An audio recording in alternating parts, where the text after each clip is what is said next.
দর্শক, বরগুনা থেকে নির্বাচনের আরো খবরাখবর জানাতে যুক্ত হচ্ছেন প্রতিনিধি জয়দেব রায়। জয়দেব, সংসদ নির্বাচন ও গণভোটকে সামনে রেখে ভোটার এবং প্রার্থীরা কি ভাবছেন এবং তাদের প্রত্যাশা ও অঙ্গীকারের কথা আমাদের জানান। রিয়াজ, আপনাকে ধন্যবাদ। আমি এই মুহূর্তে দাঁড়িয়ে আছি বরগুনা ১ আসনের সদর উপজেলায়। আমার এখানে একজন সাধারণ ভোটার আছে। তারা আসলে ভোট সম্পর্কে আপনারা কি চিন্তা করছেন? ভোটের বরগুনায় পরিবেশ কিরকম এবং কিরকম পরিবেশে আপনারা ভোট দেওয়ার জন্য আগ্রহ প্রকাশ করতেছেন বা কিভাবে পরিবেশ হলে ভালো হয় বলে মনে করেন? ধন্যবাদ আপনাকে। গত ১৭ বছর বাংলাদেশের মানুষ যেহেতু ভোট দিতে পারে নাই, মানুষের ভিতরে ব্যাপক একটা উৎসাহ উদ্দীপনা আমরা লক্ষ্য করতেছি।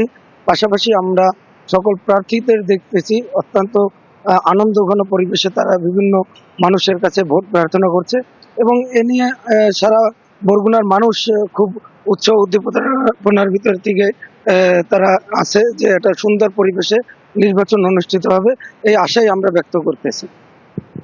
ধন্যবাদ আপনাকে।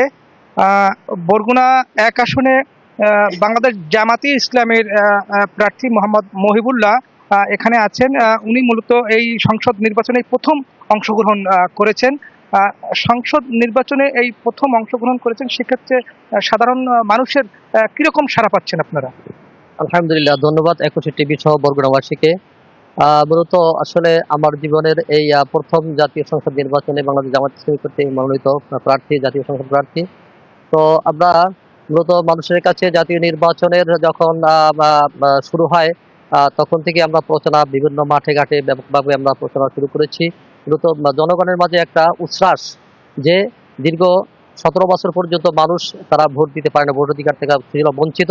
এবছর নির্বাচনে তারা সকল মানুষের প্রত্যাশা যে তারা নিজেদের সেই অধিকার খাটিয়ে তারা ভোট প্রদান করবে এবং তারা নিজেদের অধিকারের আলোকে মূলত তারা একটি সুন্দর সুষ্ঠু পরিবেশে মানুষ ভোট দিবে।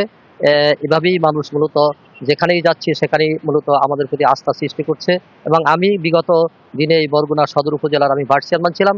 এই জন্য মানুষের বিপুল ভোটে আমি নির্বাচিত হয়েছি।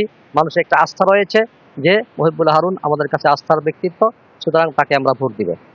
আপনি নির্বাচিত হতে পারলে বরগুনার মানুষের কাছে কি অঙ্গীকার ব্যক্ত করতেছেন যে নির্বাচনে হতে পারলে আপনি বরগুনার কি উন্নয়ন করবেন? মূলত আসলে দীর্ঘ ১৭ বছরই নয়, ৫৪ বছর ধরে এই বরগুনার মানুষ মূলত বিভিন্ন উন্নয়ন থেকে তারা রয়েছে বঞ্চিত। যারা এখানে এই বরগুনার নেতৃত্ব দিয়েছে তারা মূলত নিজেদের ভাগ্যের উন্নয়নই করেছে, মানুষের উন্নয়নে তেমন কোনো তারা দৃশ্যমান কোনো তৎপরতা চালায়নি এবং কাজ করেনি। তো সুতরাং এই জন্য যদি আমি নির্বাচিত হতে পারি এবং আমি আশাবাদী যে বরগুনার মানুষের আস্থা নিয়ে ম্যান্ডেট নিয়ে আমি নির্বাচিত হব ইনশাআল্লাহ। তো এই জন্য যদি হতে পারি তো তখন ইনশাআল্লাহ বরগুনার মানুষের যোগাযোগ ব্যবস্থা, শিক্ষা ব্যবস্থা, চিকিৎসা ব্যবস্থা সহ বেকার সমস্যা দূরীকরণ এবং বিশেষ করে এই বরগুনার মানুষ অনেক। ধন্যবাদ আপনাকে। এই ছিল বরগুনার প্রার্থী এবং ভোটারদের মতামত। রিয়াজ। জয়দেব রায়, আপনাকে অসংখ্য ধন্যবাদ।